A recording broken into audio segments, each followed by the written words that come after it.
This is the Nubia Z50. This is a mid-range phone packing a Snapdragon 8 Gen 2 chip, 12GB of RAM, 256GB of storage, and pretty much every high-end spec that you would imagine would be on a premium flagship over $1,000. But the price point of this phone is $599, and you definitely can get it cheaper out there. I've seen it online for a much lower price, but that is the standard retail price. For that price, you're maybe thinking there's gonna be some flaw or some crazy problem with the phone, but I think you're gonna be pleasantly surprised. So let's dive in.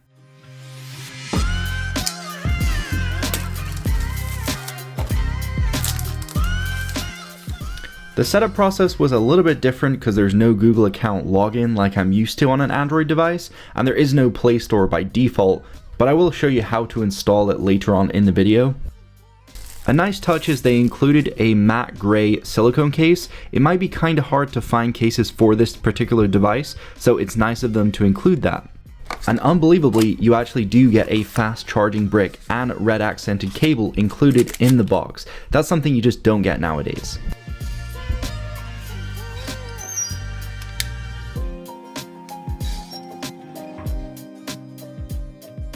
On the front, you have an AMOLED 6.67 inch 2400 by 1080 panel capable of 1000 nits of peak brightness and 144 Hz.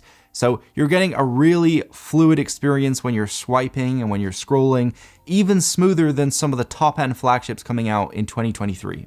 If someone straight up just gave me this phone and had me play around with it for a few minutes, I would never guess this thing is $599. The display is flagship quality. The only area it's not as good is the brightness. So, you are 1000 nits, which is maybe what flagships had a couple of years ago. We're now onto about 2000. But other than that, color to contrast ratio, the sharpness, the overall clarity is great. I've never been a huge fan of the curved displays. I'm much more of a flat display person. So that's the only thing I would say about this phone that I don't really like. It's just the curves. But in terms of performance and efficiency, it's how you would expect a Snapdragon 8 Gen 2 chip to perform. It's got great battery life. It's got a 5100 milliamp hour battery. But with that chip, it is actually really efficient. And in terms of standby time, I actually left this turned on my desk for a week at 100%. And after a week, it was down to 50%. So standby time is insane on this phone. Any other Android phone, if I had charged it up and left it for a whole week, it would definitely be down to the 10% range or even dead by then. So pretty impressive stuff, but the performance is amazing from this phone. So as you would expect, it's the top of the line specs, top of the line performance, and it really does show. If you're playing games like COD Mobile or any FPS game, you're gonna see really good performance. You're able to max out all the quality settings and get a really smooth playing experience.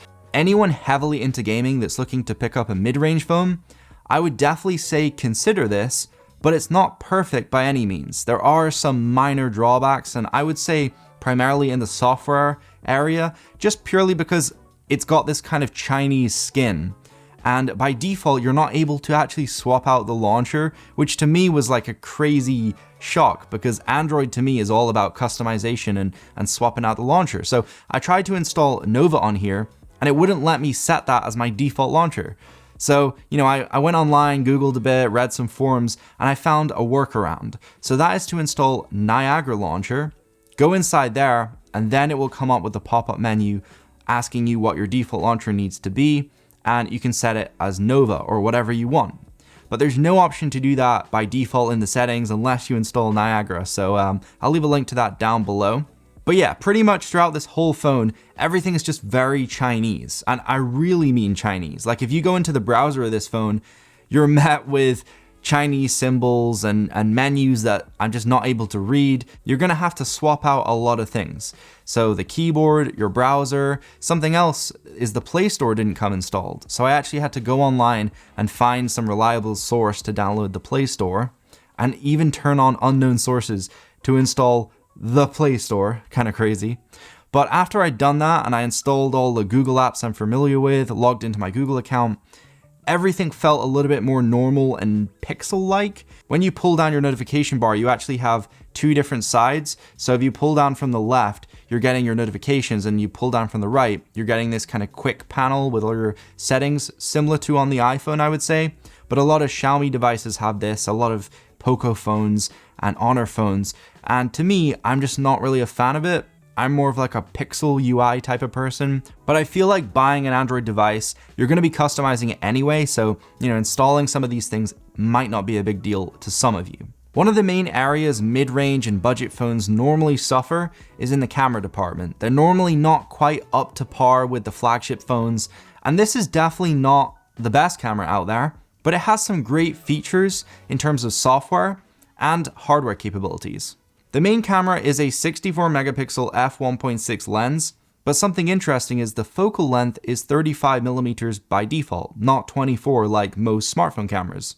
So as soon as you jump inside the camera app, you're going to notice it's a lot more punched in and closer framing to usual. Some people might like this because quite a lot of people who do street photography might go for like a 35mm lens and probably not a 24. It's definitely not bad having it a bit cropped in because there is an ultra wide lens on here. So the ultra wide is a 50 megapixel f2.2 and that's a 14mm lens. So that's quite wide, and so it kind of makes up for the fact that you're not getting the 24 on the standard lens because you can actually zoom in to the wide lens. The camera on the front is, I would say, just about average for a mid-range phone. It's a 16 megapixel front-facing camera capable of 1080p at 30 FPS.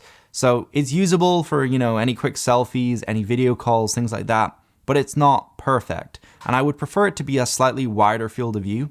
The impressive part is when it comes to the main sensor of the back camera, and I'm talking about video. So this thing is capable of 8K video at 30 FPS or 4K video at 120 FPS. So not a lot of flagships even have that, which is pretty cool. So guys, right now I'm going out for a walk with this Nubia Z50 to try out the camera a little bit more. So I'm going to take some pictures. It's getting a little bit darker now as well, so I'll be able to test out the low light performance, which is normally pretty bad on these phones, not gonna lie, but we'll see.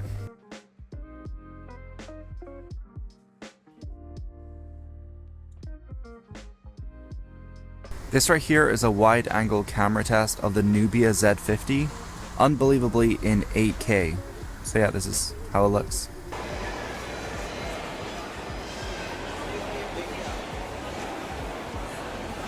So now I'm standing on the end of this pier and the sun has just set, so it's pretty dark and it's very, very cold. But this is how the wide angle camera now looks on the Z50. So low light, I feel like it is going to show up that it's a mid-range phone. There's going to be quite a bit of noise, I imagine, but let me know what you guys think. But I did a lot of video testing, a lot of pictures on this phone, and I would say it's probably above average for a mid-range phone, but it's still not up there with, the Pixel 8 Pro or the iPhone 15 Pro Max. It definitely is a little bit over sharpened at times, doesn't do an amazing job at low light compared to those higher end phones, but it still does a relatively good job. I'm not saying the pictures are bad quality, they're just not as good as some others out there. But no, they're definitely good pictures taken from this phone. Yeah, you definitely could get by with the camera on this phone. I don't think it's a sacrifice by any means. Something cool is the flash is really bright on this phone, so let me just turn it on. And yeah, it's just super bright. So great if you're walking around in the dark at night and you want a really bright flashlight, then yeah, this phone definitely has that. In terms of charging, it's capable of 120 watts of wired charging, so really incredible charging speeds. It comes with a fast charging brick, and when you plug it in, you can even see live the charging counter going up, which is crazy stuff. The USB-C port at the bottom not only does the fast charging, but it also is capable of video output, so that's even something the Pixel 8 Pro doesn't have, which really sucks because I want to try out my AR glasses. I did a video on them recently, and you can plug them in your phone and mirror the phone to the glasses, but it doesn't work with the Pixel because there's no video output. So with this phone, you could go ahead and plug it into a TV or a monitor and you could play games directly onto that TV, but it's something you're not able to do on even the best of the best Pixel phones. An area I feel is lacking is definitely the speaker department. It has stereo speakers. They get really loud, there's no doubt about that, but they're just a little bit tinny. There's some clarity. When you put it to max volume, it gets a little bit distorted and there's just not a lot of bass.